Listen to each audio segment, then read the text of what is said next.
Boses ng Magsasaka, maghahatid ng kaalamang pang-agrikultura. Kapaki-pakinabang sa mga magtatanim ng palay, mais, gulay, magninyog at mangingisda. Boses ng Magsasaka, ilalahad ang mga programa, proyekto at batas ng pamahalaan na maaaring pakinabangan ng magsasaka. Magsisilbing tulay ng mga ordinaryong tao upang maiparating sa pamahalaan ang mga mungkahi, hinaing at pulso ng bayan. Boses ng Magsasaka, tatalakayin at hihimayin ang mga kaalamang dapat ibahagi sa magsasakang Pilipino gamit ang siyensya, teknolohiya, makinarya at iba pang hakbangin ng pamahalaan at pribadong hanay para paunlarin ang agrikultura sa bansa. Boses ng Magsasaka, ipaglalaban ng magsasaka sa mga tiwaling gawain na balakid sa pag-unlad ng pagsasaka sa bansa. Kakampi ng magsasaka, pupurihin ang mga lingkod bayan na gumagawa ng kabutihan at tulong sa mga magsasaka. Kokondenahin ang mga tiwali at nang aapi sa mga maralitang magsasaka. Sisiguruhing iaangat at iaaho ng buhay ng bawat magsasakang Pilipino para sa kagalingan ng sambayanan. Boses ng Magsasaka, handog sa inyo ng tunay na magsasakang si Silver Bonto. Kasama rin si Cathy Cruz.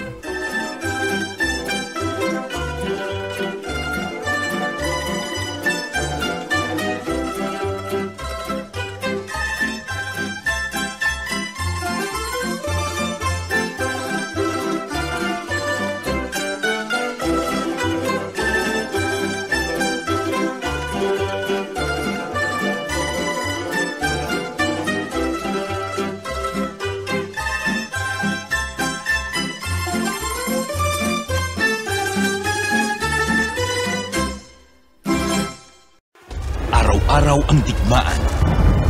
Umaga't gabi sumasabak sa laban. Dapat protektado ka outside at inside. Immune Advance contains 4 active ingredients gaya ng lagundi, malunggay, non-acidic vitamin C at zinc. Tulong pampatibay resistensya para tulong proteksyon. Isama pa ang proper diet at exercise. Para katawan ay handa, Immune Advance helps support a healthy immune system. Immune Advance ang sandata. No approved therapeutic claims. Ang Immune Advance ay hindi gamot at hindi dapat gamiting panggamot sa anumang uri ng sakit. Available in Shopee, Lazada, and other leading drugstores. Make weekends and holidays count by bonding with family and friends. At Hillspa Resort, we can make that happen for you. Rest, relax, and have fun in a natural setting with so much greenery around you. Hillspa Resort boasts of 3 large and clear pools, 3 spacious function halls, and several clean and cozy rooms for a memorable and enjoyable overnight stay. Our various facilities can cater to various budgets. Hillspa Resort is located in Barangay Lalakay, Los Baños, Laguna. Why not check us out for that overdue bonding activity with family and friends? For inquiries, please call Joey at 0932-624-2019.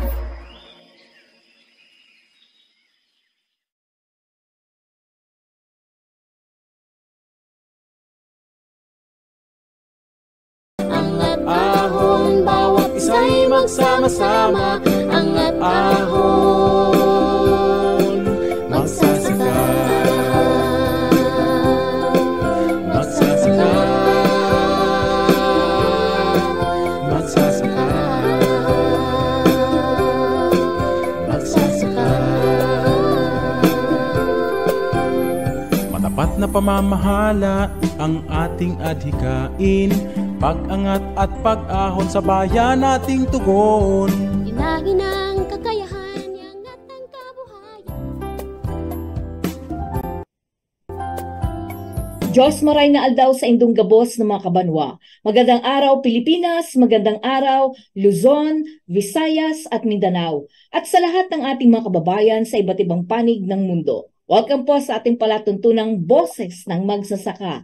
At syempre sa lahat po ng ating mga kababayan, ito po ang inyong lingkod, Cathy Cruz, na inyo pong makakasama sa loob ng 1 oras. Sa lahat po ng ating mga masugid na taga-subaybay, maaari po kayo magpadala ng text sa 0915-258-4091 o mag-iwan po kayo ng komento sa ating mga social media pages sa Katipunan Channel, FB page at YouTube account. Maaari rin po kayong bumisita sa aking BDT Radio Production. At syempre, ang atin pong panauhin ngayon, alam niyo po ba na siya po ay specialized sa field po ng tissue culture, applied plant science, agronomy, at medyo technical ang pag-uusapan natin ngayon, pero mamaya po tatanungin natin siya dahil ano nga ba tong tissue culture? Ano ba tong pag sinabi mong agronomy? Ano siya? So, ang atin pong panauhin ay Master in Applied Plant Science sa Wycliffe College, University of London, na ngayon ay kilala bilang Imperial College mula po sa United Kingdom. Siya po ay nakapagtapos din po ng Bachelor of Science in Agriculture, Major in Agronomy sa University of the Philippines, Los Baños, Laguna. Isa rin po siyang postgraduate studies on technology commercialization under the Leaders in Innovation Fellowship o yung tinatawag pong LIF program. It's a joint project po ng Department of Science and Technology at ng United Kingdom Royal Academy of Engineering in coordination with Asian Institute of Management o AIM. Ito po ay noong March 2 hanggang October 2020. At ang atin pong panauhin pagdating po sa biotechnolohiya, nako siya po ang atin pong pwedeng tanungin, maaasahan.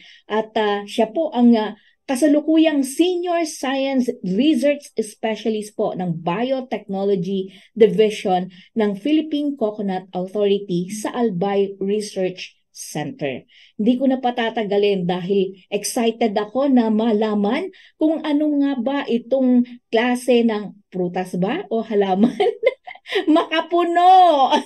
Makapuno po ang ating pag-uusapan. Saan nga ba galing ito? At nako, ano ba kaibahan ng makapuno sa karaniwan na nakikita natin na niyog? Ang lahat pong yan ay ipapaliwanag po sa atin ng ating panauhin ngayon. Walang iba, kundi si Maria Buena A. Bueno. Magandang hapon po sa inyo, ma'am. Magandang araw po sa inyong lahat ng ating makikinig, manonood. Magandang hapon po muli. Kayo ay nakikinig sa programang Boses ng Magsasaka. Sigurado po ako na siksik-liglig na kapupulutan po ng mga mahahalagang impormasyon para sa ating mga magsasaka.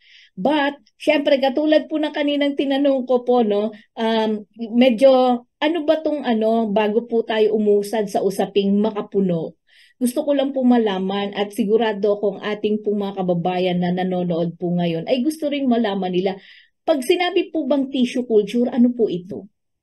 Ayun. Bago ko po sagutin ang inyong katanungan, gusto ko po munang batiin ang buong family ng Philippine Coconut Authority sa pamumuno po ng aming administrator na Mr. Bernie F. Cruz at ang aming officer in charge ng Research and Development Branch na si Miss Celia Raquepo, ang department manager po dito sa Albay Research Center na si Dr. Cristeta Cueto at ang aming division chief po dito sa Biotechnology Division na si Dr. Maria Elizabeth Naredo. So, para sagutin po yung una mo pong katanungan, pag sinabi po natin tissue culture, ito po yung pagpaparami sa loob ng bote, pagpaparami ng halaman sa loob ng bote, gamit ang pinaghalong kemikal at pinapatubo ito sa loob ng laboratorio na may artificial or gamit lang ang liwanag galing sa bumbilya at controlled po ang temperature gamit ang ating air conditioning unit. Yan po. Nako. Kung may test tube baby, meron tayong test tube coconuts. Nako, ganun po pala yun, ano? Pero, ma'am, bago po tayo umusad doon sa ating pag-uusapan, ano po ba ang ginagawa ng Philippine Coconut Authority, ma'am? Actually, isang mission namin ay maparami yung pananim na nyog. Lalo itong nabanggit mo kanina, yung makapuno, isa ito sa high-value coconut variety na kailangan paramihin itong pananim para sa ating farmers, sa ating investors, sa ating mga processors. Pero ma'am, saan ba galing ang makapuno? Yon. Magandang tanong po yan, Miss Cathy. Itong makapuno na nabanggit mo ay ang lahi nito ay galing sa isang tall variety ng niyog na ang tawag ay Laguna tall variety. Kung saan itong Laguna tall variety ay ito yung karaniwang itinatanim ng marami sa ating mga coconut farmers kung saan ito yung natural na nagbubunga ng makapuno. Yun nga lang, ang dami ng bunga na makapuno nitong Laguna tall variety ay nagre-range sa 0 to 25%. Ibig sabihin, paminsan yung coconut farmer, makakuha lang ng isa, dalawa na makapuno nuts. Paminsan wala pa. Yun po. Pala yun. Mataas ba ang puno ng makapuno? Actually, kagaya na nabanggit ko kanina, yung lahi nitong makapuno ay galing sa tall variety. So, mataas ang puno po nito. Kagaya ng iba pang tall varieties ng niyog po. So, bakit po Laguna? Sorry bakit po Laguna tall? Galing po ba to sa Laguna? Oo, ito yung commonly nakikita sa Laguna, sa Region 4. Kaya dito siya unang nakita sa Region 4, sa Batangas, Laguna, sa Cavite. Ayan. Kaya yung lahi niya galing dito sa Laguna tall variety na isang tall variety ng niyog.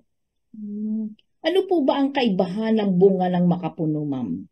Yun, ang kaibahan nitong bunga ng makapuno, yung laman niya ay malambot. Dahil sa malambot ito, miski na yung sabaw nito, hindi katulad ng ibang natural na niyog, kung saan yung sabaw nito ay malapot din. Ngayon, yung pagkakaiba nito at dagdag na pagkakaiba nito ay depende rin sa laman nitong makapuno. Dahil yung klase ng laman ay may tatlong klase. Yung tinatawag may type 1, type 2, at type 3. Kung saan yung type 1, ito yung punong-puno. Punong-puno yung kanyang laman ng niyog. At yung kanyang sabaw ay napakalagkit. Ngayon, yung type 3 naman, ito yung parang natural ang niyog. Kung saan medyo manipis na, hindi ganong kapuno ang laman niya. Yung type 2 naman ay sa pagitan ng type 1 at type 3. Ngayon, may iba pa palang pagkakaiba. Pag sa yung nabunutan na ng niyog nitong bunga ng makapuno, kapag inalog mo, hindi mo maririnig yung sabaw. Hindi katulad ng natural na niyog, pag inalog mo baga, rinig mo yung umaalog yung sabaw ng niyog. Isa pa, pag yung sa farmer, paano nila malalaman na makapuno? Pag tiniktik nila yung pinakabunga ng makapuno, parang punong-puno. Hindi katulad ng ibang natural na niyog, parang hollow, parang walang laman. Yan po. Parang na-i-imagine ko. O nga naman, kasi pagka punong-puno, yung buo ng buko, 'di ba? Talagang wala kang maririnig na Parang wala kang maririnig.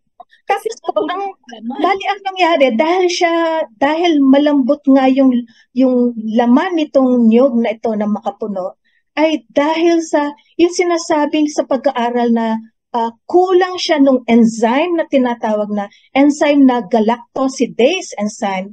Kaya tuloy yung galactomanan sa laman nitong bunga ng makapuno ay naiipon or nag-accumulate. Naipon sa laman at sa sabaw nito. Kaya nagiging malagkit at malapot yung sabaw nito. Ayun. Kumbaga, ito po bang, di ba sabi niyo nga po na may iba't ibang, merong tatlong uri. Klase, 3 types ng makapuno. Tapos, ito po bang makapuno kasi di ba iba siya, sabi niyo nga, iba siya sa usual. Yung ang laman nito, ano po ba? Napakalambot niya. Kaya talagang ideal siya na panghalo sa pagkain or nakukunan pa ng iba pang yung tinatawag na galactomanan. Galing sa laman at galing sa sabaw nito. Pero ma'am, ang makapuno, pagka itinanim mo, gaano siya katagal na lumaki? May bibilang ba ng taon? Actually po, yung bunga ng makapuno, binabanggit ko kanina, dahil sa malambot yung laman nito, hindi nito kayang sumibol. Hindi kagaya ng ibang natural na niyog na yung bagay yung pinapasibol ng coconut farmer para may pananim siya. Ngayon, ito sa makapuno, malambot. Ngayon, kaya ang paraan namin ay i-rescue or kunin yung kanyang embryo, yung tinatawag na ampol mula sa bunga nito. Ipapakita ko sa iyo yung itsura nito.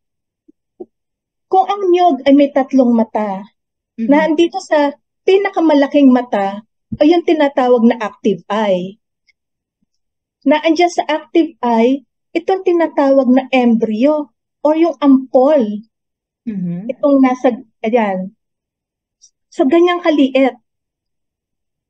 So, ito ngayon aming, yung tinatawag na embryo culture technology, ito yung isang paraan para namin paramihin itong pananim ng makapuno. Ngayon, mamaya natin sa susunod mo pang mga itatanong pa. Okay. Bakit po ba espesyal ang makapuno? Yun, espesyal ang makapuno dahil ang dami nitong pwedeng paggamitan. Sa food industry na lang, yun nabanggit mo kanina, pwede siyang gamiting flavoring sa cakes, ice cream, pastries. Pwede rin siyang pagkunan ng buko. Pwede rin siyang pagkunan ng virgin coconut oil.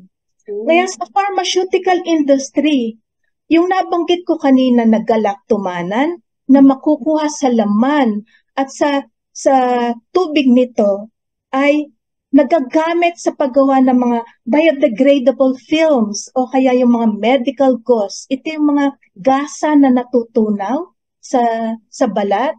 Ngayon sa cosmetic industries, yung galactumana naman ay pwedeng gamiting ingredient sa paggawa ng mga facial creams, sa lotions, sa mga toothpaste at marami pang iba. So, ang daming mapaggagamitan. Hindi lang siya sa pagkain. Oo. Diba, beverage din na maituturing minsan yung mga makapuno, diba? Na juice, diba? O makapuno shake. At kumbaga meron din pala siya pagdating sa pharmaceutical industry at cosmetic industry. Oo, maraming mapaggagamitan. Hindi lang, yung una kasing alam ng tao ay para sa pagkain lang. Hindi pala. Dahil pag-aaral na nakukuha sa laman at sabaw nito, ang daming mapaggagamitan. So dahil marami siyang mapaggagamitan, sa pag-aaral po ninyo, gaano kadaming makapuno ang kailangan sa market? Ayun, dahil dun sa yung datos or yung data na meron ngayon ang United Coconut Associations of the Philippines or yung UCAP na na-publish nila data as of November 2022. Nangangailangan ng 77 metric tons na makapuno na ine-export ng Pilipinas. Galing dito sa 77 metric tons, 47 metric tons dito ay ipinapadala mismo sa US.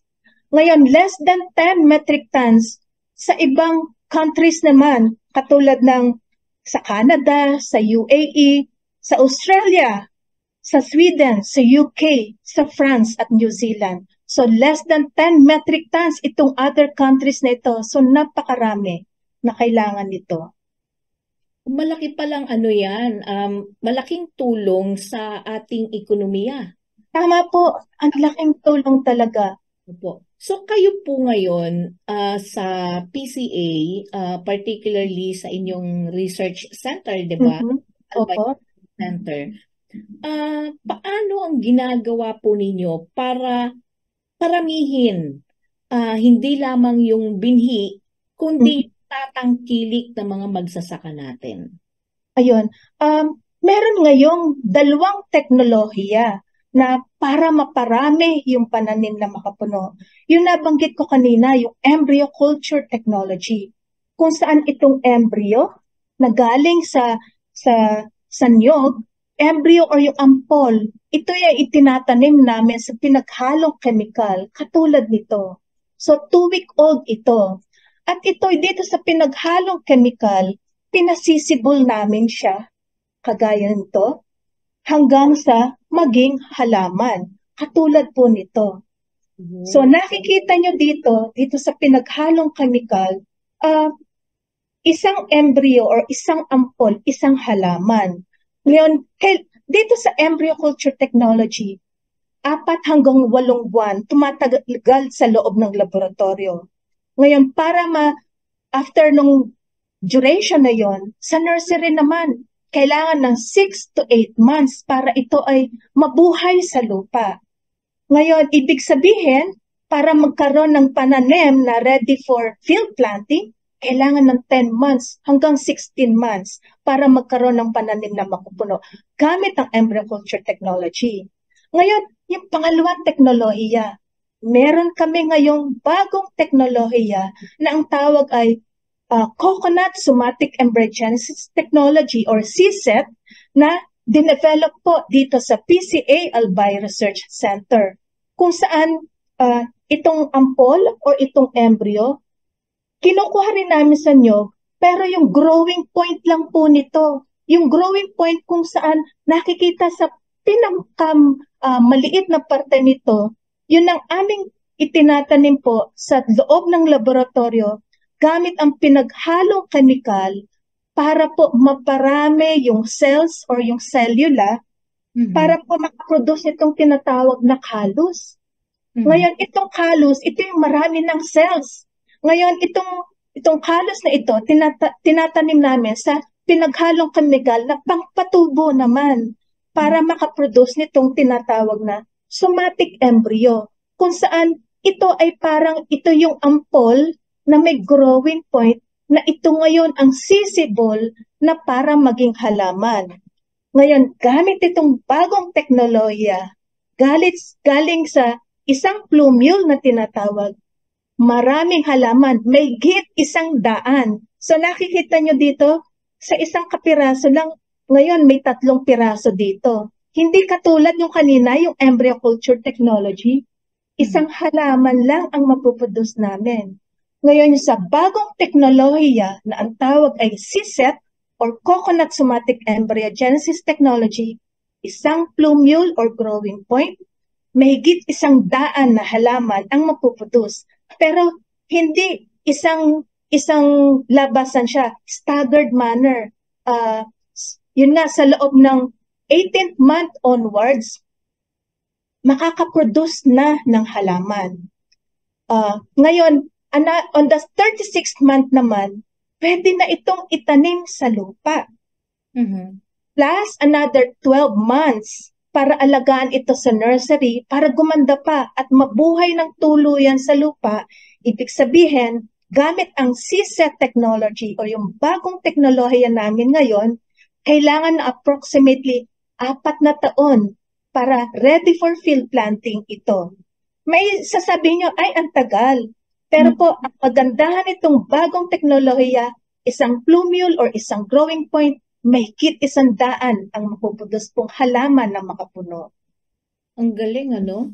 Pero yung teknolohiya na yan, kung titignan mo, ma'am, napakahalaga pala ng inyong research center dito. Malaking tulong nga po ito. Actually, ito, meron tayong mga 2 teknolohiya. Pero kailangan pa rin ipagsabay itong 2 teknolohiya para maparami yung pananim na makapuno.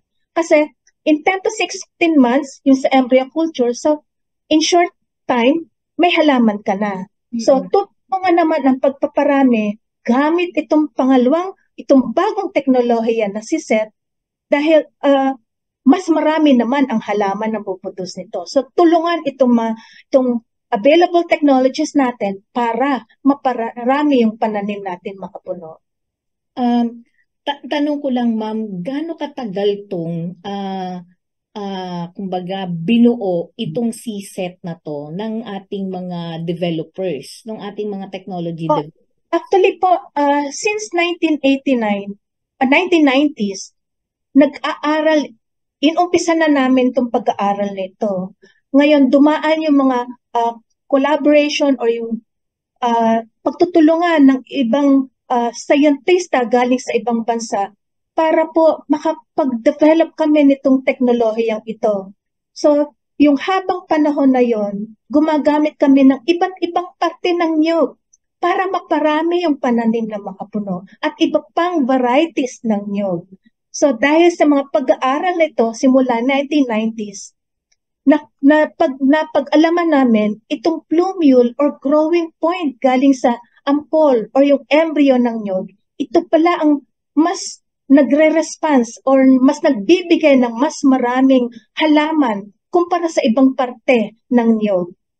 Grabe, no? So, ganong tagal. So, ibig sabihin, more than 3 decades na itong aming pag-aaral, pero eto na ngayon, yung aming makabagong teknolohiya na available na po ngayon.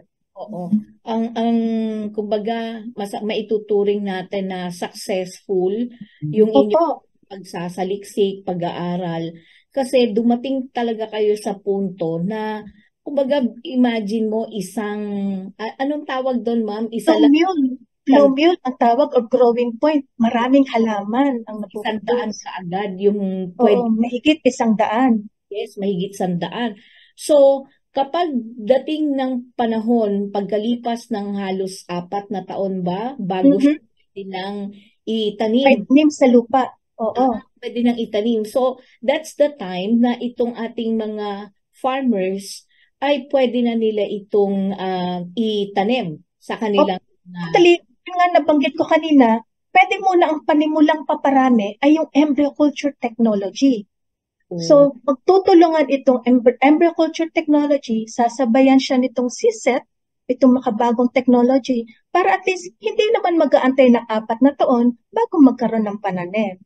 So, yung nabanggit ko kanina, gamit ang embryo culture technology, may pananim na tayo sa loob ng 10 hanggang 16 na buwan. Simula na maitanim itong embryo or yung tubo or yung ampol galing sa niyog.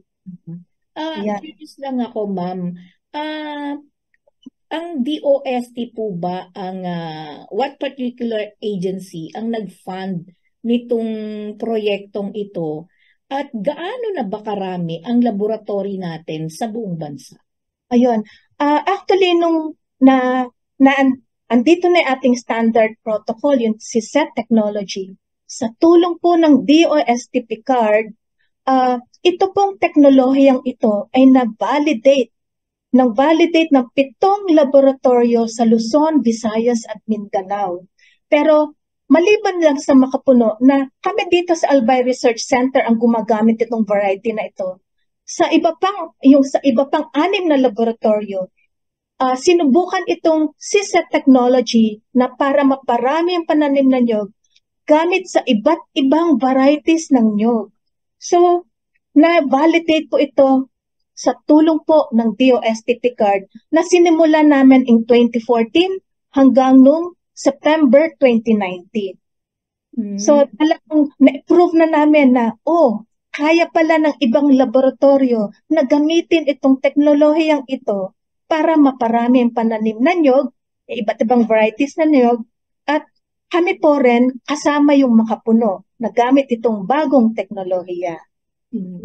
So, ito pong, kumbaga parang nagulat ako, no? So, dun sa 7 natin ng mga laboratories na pinondohan ng Picard, can you imagine na nagpo-propagate na, mass propagation na talaga ng makapuno?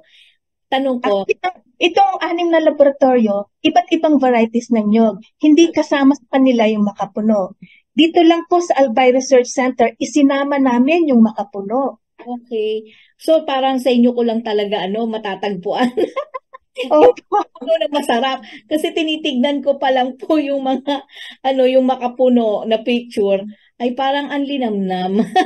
Parang ang sarap kainin. Isipin nyo na lang yung makapuno flavored na ice cream. Yung mga cakes natin, diba? Oo, tsaka makikita mo, isang patunay lamang ito, Ma'am Bueno, na ang laki ng pagkakataon o oportunidad na pwedeng ibigay nitong makapuno na to. Mula sa nyo sa Albay, kumbaga parang ang dami mong sabi nga natin kanina, binanggit na nga natin, di ba? Hindi lang siya pagkain, pharmaceutical, cosmetic pa siya. Oo, So, tama. makikita mo na talagang ang laki ng magagawa nito. Hindi lamang sa mga, sabihin nating mga magsasaka natin, sa mga entrepreneur natin, pwede rin sa mga inventor natin, di ba? Na pag Oo, tama. dito. At pwede rin mag-invest yung marami nating mga kababayan na lalo na yung mga OFWs natin siguro na merong extrang pera at pwede silang mag-invest para mas mapalago pa itong ganito. Ang tanong ko lang, ma'am, pagka meron bang mga interesado, Mhm. sabihin na nating tumulong, adapter, hindi ko po alam kung papaano yung magiging sistema ng pagpaparami, pagpapalago po nito sa iba't ibang paraan. Paano sila makikipag-ugnayan po sa inyo? At sa karaniwang Pilipino, ano po ba yung mga klase na pwedeng makipag-ugnayan sa inyo? Go ahead, ma'am. Bali, ang pwede nila pong gawin, susulat lang po sa PCA administrator sa central office po or pwede pong dumiretso at sumulat dito sa aming manager na si Dr. Cristeta Cueto na nagre-request kung halimbawa training. Pero yung sa ngayon po, yung training po naming maibibigay ay yung embryo culture technology pa. Dahil po, yung sa CSET, ito yung mas makabagong teknolohiya. Dahil po ito ay yung patent application po nito ay ongoing pa. While waiting for the approval nitong patent application, nitong bagong teknolohiya, pwede naman po tayo mag-establish ng Memorandum of Agreement gamit itong mas makabagong teknolohiya. Pero for the meantime, ang pwede pong mauna munang teknolohiya para maibigay sa inyo as training ay yung embryo culture technology. Dahil po itong ECM technology ay nakapublish na. So pwede na naming ituro sa inyo kung sino man ang interesado po. So susulat po sa aming department manager na si Dr. Cristeta A. Cueto dito sa Philippine Coconut Authority Albay Research Center, Banao, Ginubatan, Albay. Nako, at least nalaman ngayon ng mga kababayan natin, ano? Pero alam niyo po, di ba, tama po ba ako, hindi lamang ito sa ganitong yugto o stage na ginagawa ninyo sa Makapuno. Sigurado ako, marami pang mga stages yan as we go on, di ba? Dito Yes po, yes.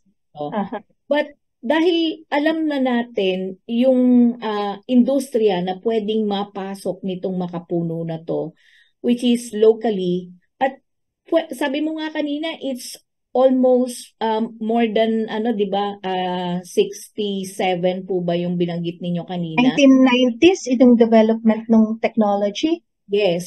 Pagdating po sa export, as of November 2022, yung binanggit nyo kanina. Opo. 77 metric tons. Ang daming kailangan. Yes, ang daming. So syempre, tumaas pa yung mga innovations sa food, sa pharmaceutical, cosmetic, mas malamang tataas pa yung pwede nating i-export sa ibang bansa.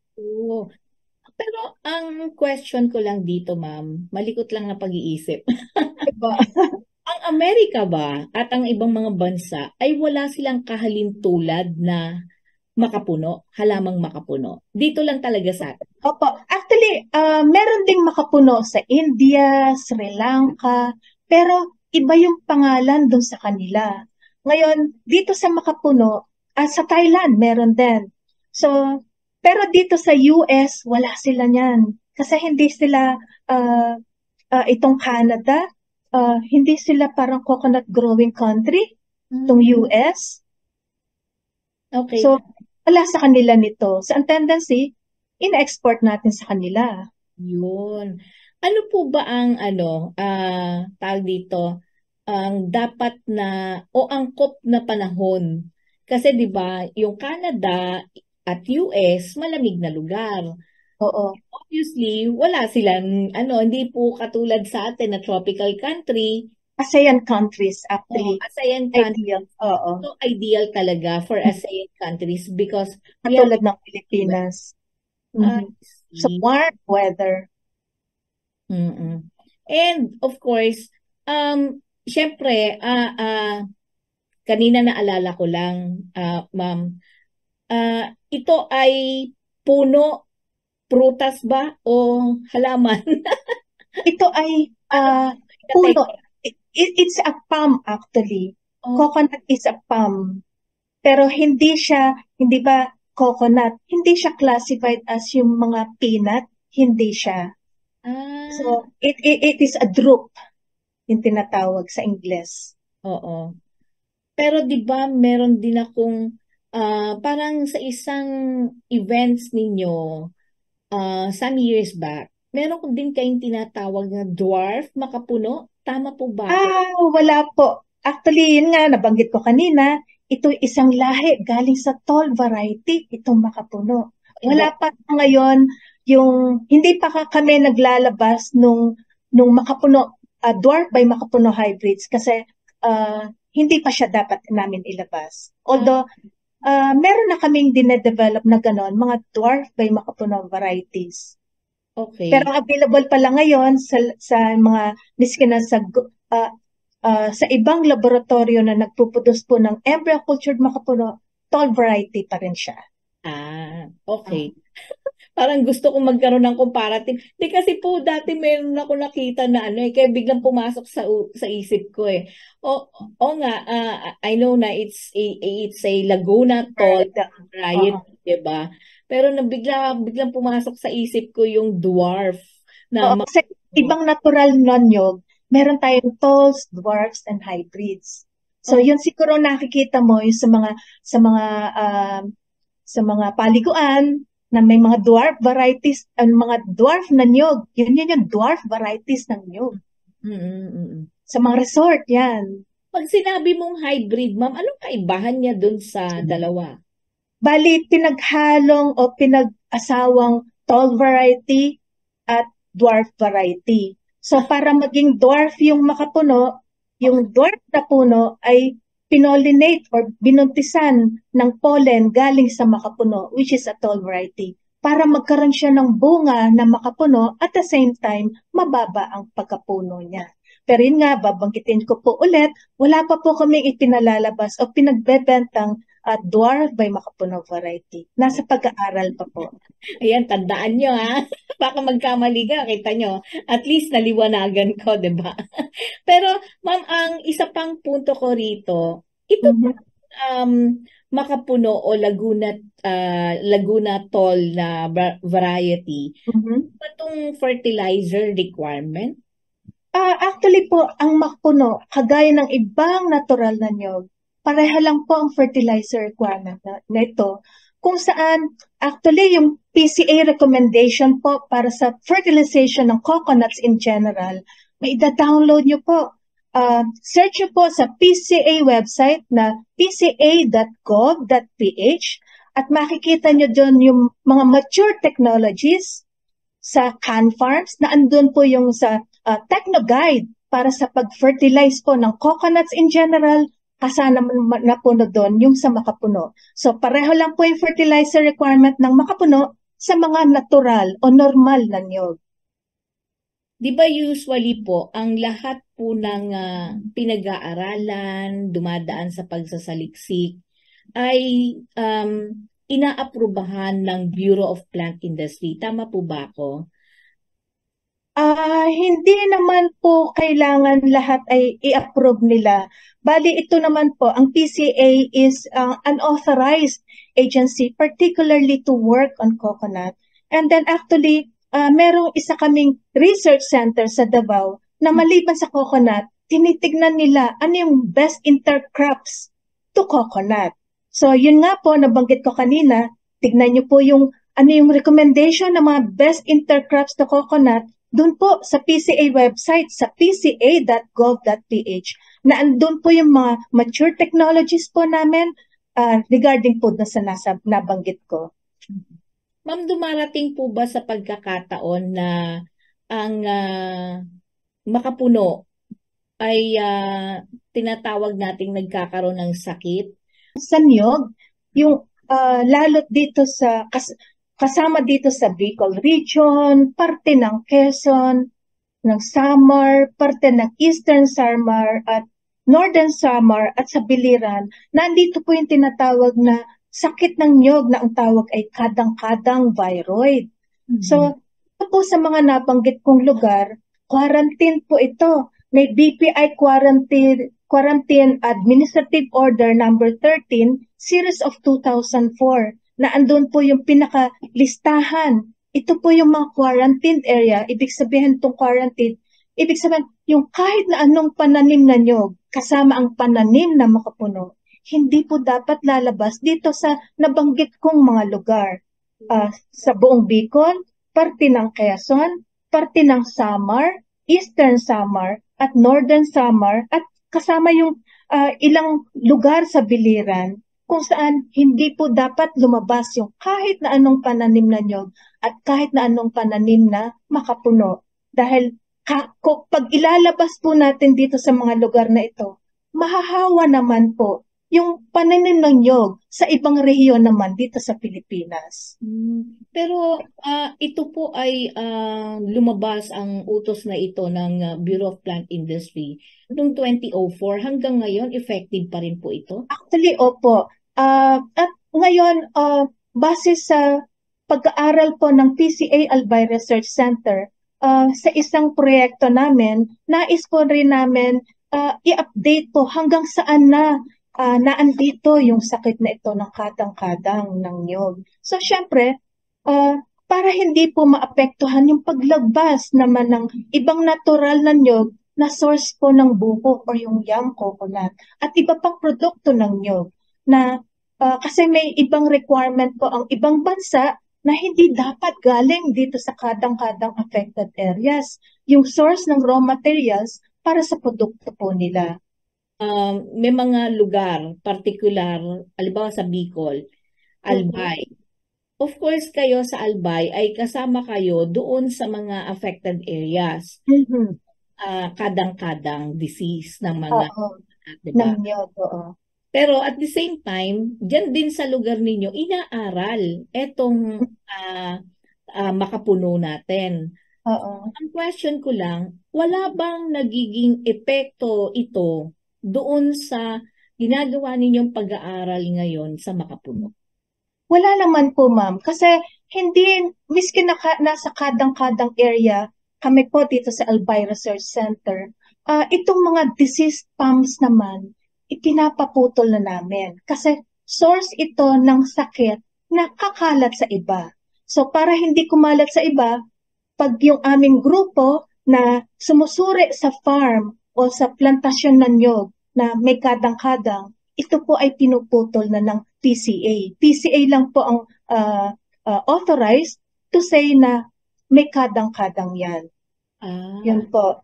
So, para anong nangyari po, yung aming pananim na makapuno, hindi naman din naapektuhan itong nasabing sakit ng niyog. At least ngayon nalaman namin na ang PCA lang pala ang talagang pwede na magdeklara na ang mga punong tanim ninyo ay apektado ng kadang-kadang disease. May pag-aaral na ginagawa yung tinatawag na indexing, kadang-kadang indexing, kung saan kumukuha kami ng dahon sa mga puno, sa mga plantasyon dito at tinitignan namin, may kadang-kadang ba ito o wala. So, yung mga base sa magiging resulta nitong kadang-kadang indexing na ginagawa po ng PCA, nakikita po namin alin po dyan yung puno na kailangan putulin para hindi kumalat yung sakit na niyog. Ganon po rin, may ilang farmers naman na nagre-request po rin sa amin na nais nilang maglabas ng bunga ng niyog. Pinapa-assay or test yung puno nila kung ito ba ay may sakit o wala. Sa kasalukuyan po bang sitwasyon sa Albay, marami pa rin po bang mga puno na ng nyog o paano ba?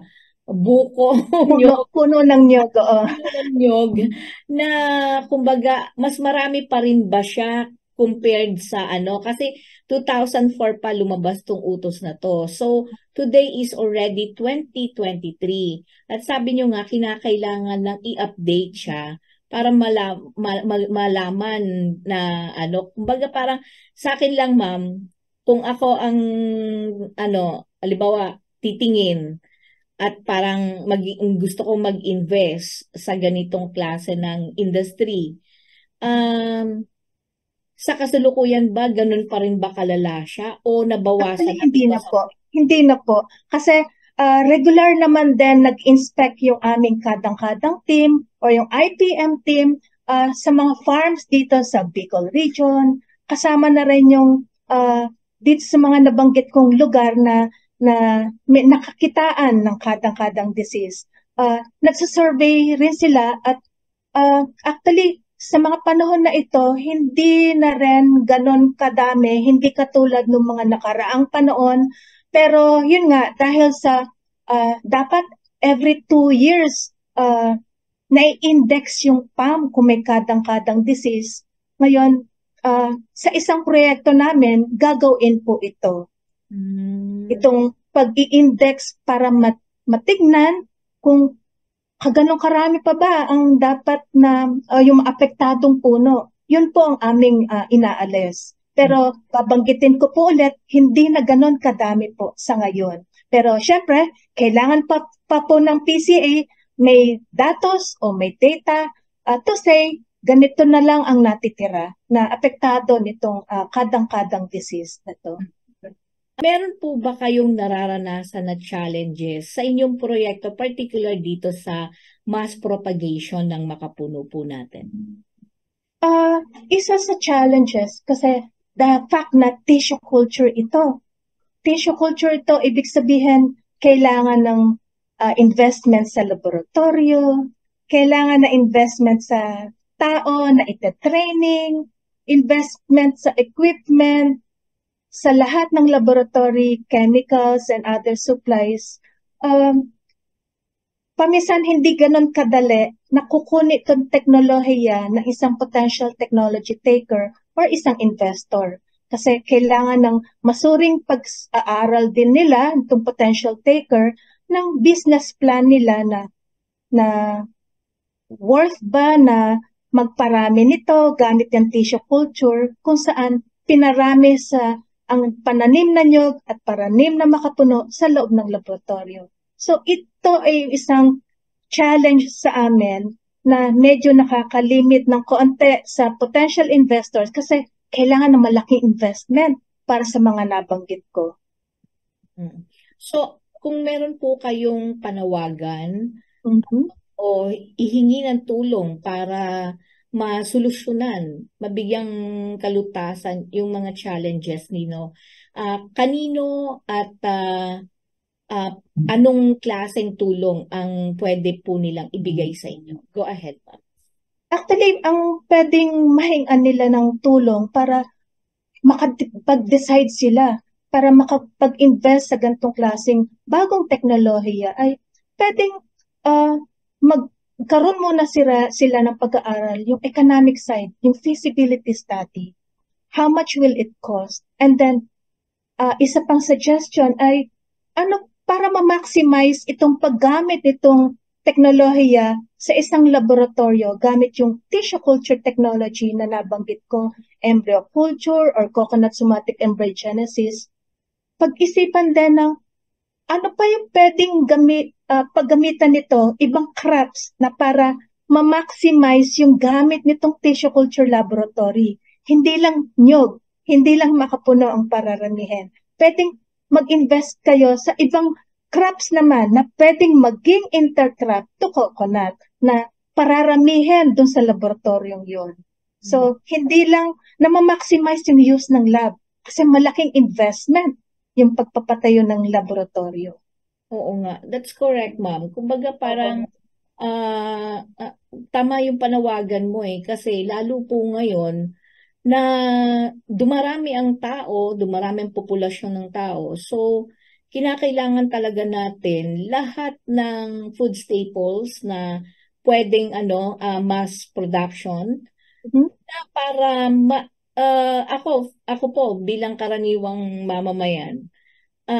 Siyempre, parang nalulungkot ako kapag ang kinakain, hinahapag ko sa lamesa ay imported. Ibig sabihin galing sa ibang bansa, 'di ba? Ibig sabihin, dayuhan yung nakinabang doon sa pera ko. Hindi kapwa kong Pilipinong magsasaka, 'di ba? Oo. O kapwa ko negosyante na dahil ang nasa hapagkainan ko ay imported, 'di ba? Actually, may dagdag pa ako doon, hindi ba? Ah, Speaking of yung ano pang pwedeng kitain nung, di ba, nagtayo ng laboratory yung isang investor. Yes. Kung siya ay kukuha ng makapunonat at kukunin doon yung ampol or yung embryo, yung ibang parte naman nito, kapag nakuha na yung embryo at naitanim sa under tissue culture condition para maparami yung pananim, pwede naman pwede naman nilang iproseso yung laman ng makapuno at yung sabaw. So, yung nabanggit kong mga paggagamitan nitong mga, imbis na itapon, produce a high value makapuno products from this nut na pinagkunan mo ng ampol or embryo. So, additional income yun sa laboratorio na itatayo ng isang investor. So, yung mga ganun, imbis na isa lang ang produkto mo sa Oo. investment po, yung Oo. itatapon mong pagkukunan ng itatanim mo, gagawa ka pa, ipoproseso mo into a much higher makapuno product. Oo. Higher value makapuno product, di ba? Oo nga. You're correct. Balikan ko lang yung para sa mga farmers natin. I understand, no? Gusto ko lang po itong balikan at ulitin. So, pwede ba ang isang farmer ay makapagparami ng pananim na makapuno sa pamamagitan ng seed nut germination o pagpapatubo o pagpapasibol ng bunga nito? Kasi Actually, hindi nga po. Dahil di ba, nabanggit ko kanina, malambot ang laman ng bunga na makapuno. Dahil na malambot ang laman nito, hindi kayang suportahan ng bunga ng makapuno para pasibulin yung ampol o embryo. Dahil habang nagiging mature o nagiging brown yung bunga ng makapuno, nabubulok na ito. Kaya kahit na sinong farmer, hindi nyo po mapapasibol itong bunga na makapuno para kayo magkaroon ng pananim na makapuno. Hindi po. So, meaning, talagang sa laboratory ito. Laboratorio lang po talaga. At tamang tao naggagawa ng prosesong ito. Opo. Yung trained talaga sa embryo culture, sa somatic embryogenesis, yung teknolohiyang nabanggit ko po. Oo. So talagang hindi yung, kasi 'di ba common na sa atin katulad ng mga hybrid rice natin, 'di ba? Usually kahit yung sa mais natin, ang isip ng ibang mga farmer, kapag itinanim ko etong hybrid rice o hybrid na corn, pag tinanim ko yan, yung bunga nun, yun lang kukunin ko dahil hybrid. Para pasipulan. Is, sa impormasyon na nakalap ko mula sa mga ekspertong katulad mo, ma'am, ay hindi raw ganun ka 100% na makukuha pa rin yung quality o kalidad. Hindi mapapasibol yung bunga ng makapuno. Yes. Anyway, napakasarap po ng ating kwentuhan, ma'am. Pero ang gusto ko lang pong ibigay na pagkakataon sa inyo, kasi baka po meron pa akong hindi nabanggit na tanong na nais po ninyong ibahagi sa ating mga kababayan. Nasa inyo po ang huling pagkakataon, ma'am.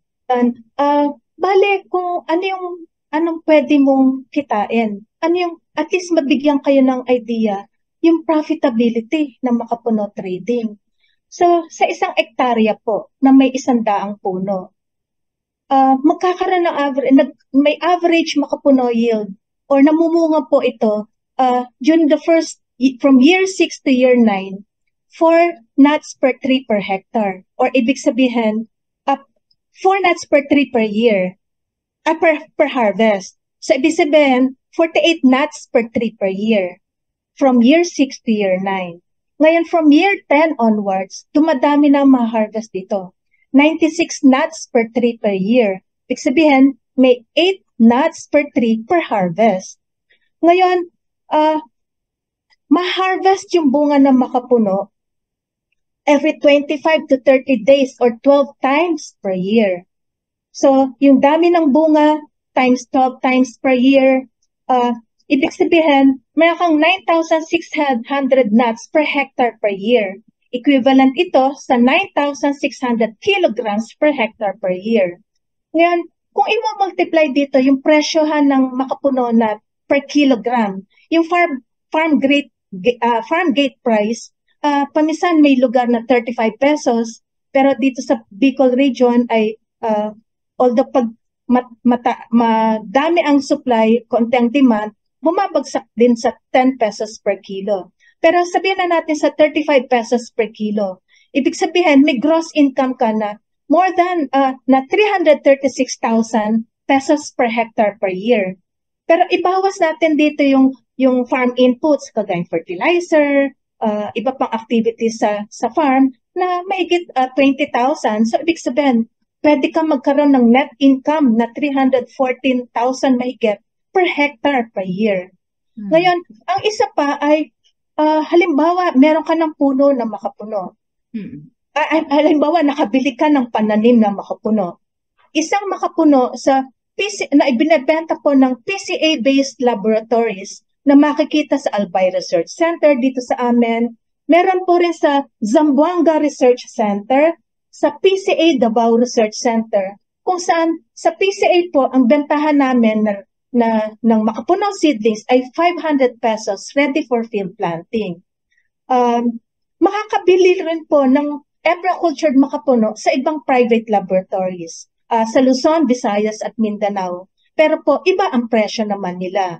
Ngayon, kung sakaling meron na kayong pananim ng makapuno, 5 years after field planting, dahil tall variety siya, magsimula na itong mamulaklak. Since 12 months po ang development ng nuts, ibig sabihin, ma-harvest mo ang bunga ng makapuno on the following year. Ibig sabihin, on the 6th year.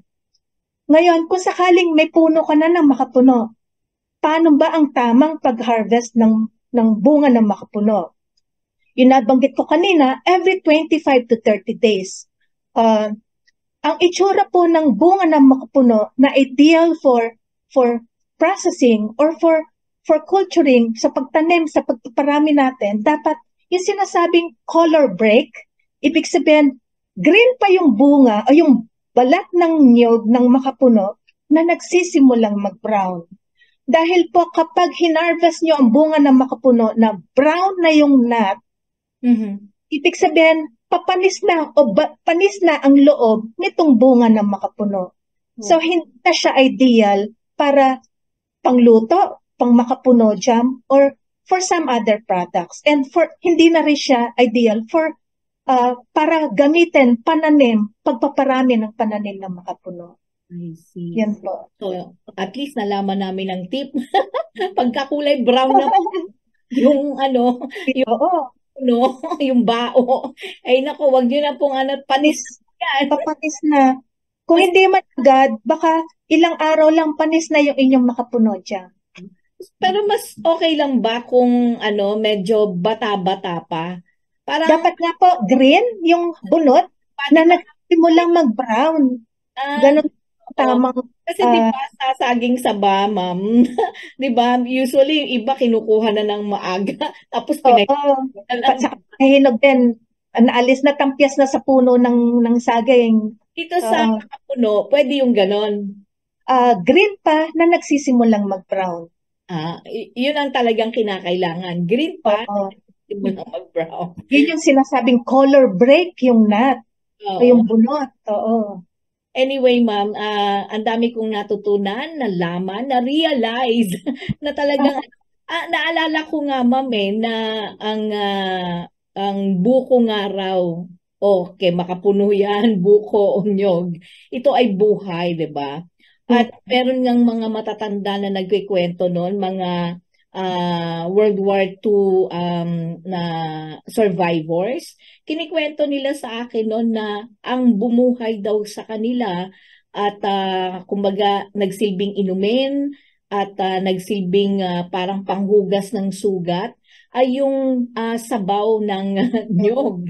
At dito naman sa Makapuno, yung Makapuno pa lang mismo pagkain na di ba? Kumbaga makaka-survive ka na kung wala kang ibang makain. Actually, yung pinakasabaw din, pwede mo nga gamiting natural lotion Oo nga. Simula, pero after few seconds, parang wala lang. So may natural lotion ka na pwede nga gamitin sa mga spa. Oo. Ang gandang no? So, talagang ang maganda rito ay himukin natin yung ating mga kababayan na meron namang pera na pwedeng ipang-invest.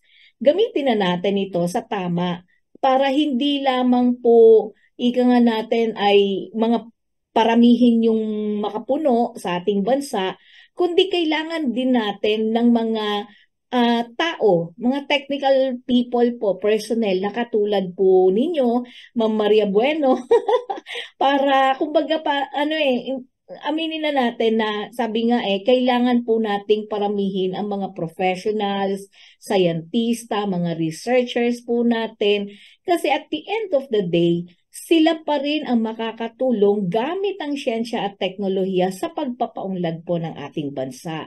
Worst scenario, ito po sana wag mangyari. Siyempre lahat naman tayo. Katulad po ng pagputok ng digmaan sa Israel at Palestina, 'di ba? At sa iba pang na merong mga iba't ibang lugar na nagkakagulo. Ang unang-unang problema ng tao, pagkain, tubig, 'di ba? Definitely, yan lagi. And knowing na kaya importante yung pagpaparami hindi lamang ng makapuno kundi iba't ibang klase pa ng mga pagkain natin para nang sa ganon ang bansang Pilipinas ay maging handa sa kung ano man ang mangyari sa buong mundo. Hindi po ba tama ba kung ma'am? Yung nga sinasabing naandyan sa ating hapagkainan ang pagkain. Pero para magkaroon nun, kailangan natin meron tayong halaman na mas maraming halaman na pagkukunan natin itong pagkukunan ng pagkain natin. Correct po. Okay po, maraming salamat ma'am. Huling mensahe nyo na lang po para sa ating mga kababayan at kapwa po ninyo mga mananaliksik diyan hindi lamang sa Albay kundi sa buong mundo. Go ahead ma'am. Ang huli ko lang pong paalala din sa mga nais mag-invest po sa Makapuno seedling, wag po kaagad-agad kayong bibili kung hindi nyo po napagplanuhan. Pagplanuhan nyo po muna, ano bang gusto kong gawin sa magiging bunga nitong makapuno kung ako bibili ng marami at mag-establish ng makapuno plantation. Isipin nyo muna, ako ba ay magbebenta lang ng bunga ng makapuno or ako ba ay magpoproseso ng bunga nito? Para po hindi naman po kayo magsisi sa huli kapag naandyan na yung plantasyon nyo, ay ano bang gagawin ko sa bunga nito? So, saan ang pwedeng magiging bagsakan itong bunga na makapuno kung sakaling marami na kayong bunga, naandyan yung mga food chains, naandyan yung mga food processors sa palibot po natin, bake shops, mga ice cream factories, mga pharmaceutical companies at mga cosmetic factories na nangangailangan po nitong mahalagang variety po ng niyog na pwedeng mapagkunan na tinatawag na galaktumanan. Ngayon, sa mga nais pong magkaroon ng training po sa dalawang teknolohiya, sumulat lang po kayo. Ang maibibigay po lang naming teknolohiya sa ngayon ay yung embryo culture technology.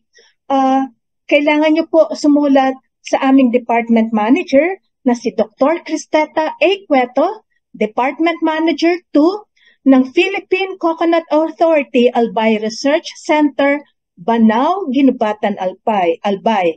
Ngayon yung pangalawang teknolohiya po, yung bagong teknolohiya na CSET or Coconut Somatic Embryogenesis Technology pag-uusapan po natin ito kung interesado kayo at mag-establish po muna tayo ng Memorandum of Agreement bago nyo po kunin itong bagong teknolohiya habang inaantay pa po namin approval po ng aming patent application sa bagong teknolohiya po ito. Salamat po. Thank you so much, Ma'am Maria Buena A. Ubaldo, ang Science Research Specialist 2 ng Philippine Coconut Authority Albay Research Center, dyan pa rin sa lugar ng Banao, Ginobatan, Albay. Maraming salamat po at sana po, Ma'am, hindi ito ang una at huli na kayo ay makakapanayam o makakasama namin sa palatuntunang ito. Hanggang sa makakaasa po kayo sa another session pa kung sakaling kailangan niyo po ang aming tulong para sa kaalamang ito. Maraming salamat po. Okay, inyo pong napanood ang ating panauhin ngayong araw pong ito tungkol po sa embryo culture technique para sa makapuno. Ito po yung mass production o mass propagation po ng makapuno. Nakakatuwa pong malaman na maraming paraan gamit ang siyensya at teknolohiya sa pagpaparami ng ating mga produkto, partikular ito pong makapuno. At sana po suportahan po natin ang ating pong mga mananaliksik at sayantista para po naman sila ay magsilbi po tayong parang lakas po nila at lalong maging inspirado sa kanilang mga ginagawa. With that, maraming salamat po sa lahat ng mga masugid na taga-subaybay ng ating pong palatuntunan. Ito po ang inyong lingkod, Kathy Cruz, na inyo pong nakasama sa loob po ng isang oras. At syempre, ang ating pong panauhin ay walang iba kundi again si Maria Buena A. Ubaldo, Science Research Specialist 2 ng PCA Albay Research Center. Hanggang sa muli, magandang hapon po sa inyong lahat.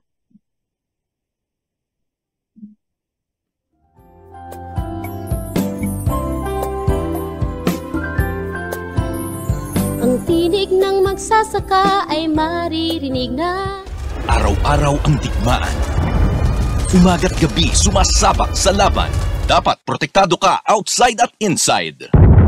Immune Advance contains 4 active ingredients gaya ng lagundi, malunggay, non-acidic vitamin C at zinc. Tulong pampatibay resistensya para tulong proteksyon. Isama pa ang proper diet at exercise. Para katawan ay handa, Immune Advance helps support a healthy immune system. Immune Advance ang sandata. No approved therapeutic claims. Ang Immune Advance ay hindi gamot at hindi dapat gamiting panggamot sa anumang uri ng sakit. Available in Shopee, Lazada, and other leading drugstores. Kayo ay nakikinig sa programang Boses ng Magsasaka. Make weekends and holidays count by bonding with family and friends. At Hillspa Resort, we can make that happen for you. Rest, relax, and have fun in a natural setting with so much greenery around you. Hillspa Resort boasts of 3 large and clear pools, 3 spacious function halls, and several clean and cozy rooms for a memorable and enjoyable overnight stay. Our various facilities can cater to various budgets. Hillspa Resort is located in Barangay Lalakay, Los Baños, Laguna. Why not check us out for that overdue bonding activity with family and friends? For inquiries, please call Joey at 0932-624-2019. Kayo ay nakikinig sa programang Boses ng Magsasaka. Araw-araw ang digmaan. Umaga't gabi sumasabak sa laban. Dapat protektado ka outside at inside. Immune Advance contains 4 active ingredients gaya ng lagundi, malunggay, non-acidic vitamin C at zinc. Tulong pampatibay resistensya para tulong proteksyon. Isama pa ang proper diet at exercise. Para katawan ay handa, Immune Advance helps support a healthy immune system. Immune Advance ang sandata. No approved therapeutic claims. Ang Immune Advance ay hindi gamot at hindi dapat gamiting panggamot sa anumang uri ng sakit. Available in Shopee, Lazada, and other leading drugstores. Make weekends and holidays count by bonding with family and friends. At Hillspa Resort, we can make that happen for you. Rest, relax, and have fun in a natural setting with so much greenery around you. Hillspa Resort boasts of 3 large and clear pools, 3 spacious function halls, and several clean and cozy rooms for a memorable and enjoyable overnight stay. Our various facilities can cater to various budgets. Hillspa Resort is located in Barangay Lalakay, Los Baños, Laguna. Laguna, why not check us out for that overdue bonding activity with family and friends? For inquiries, please call Joey at 0932-624-2019.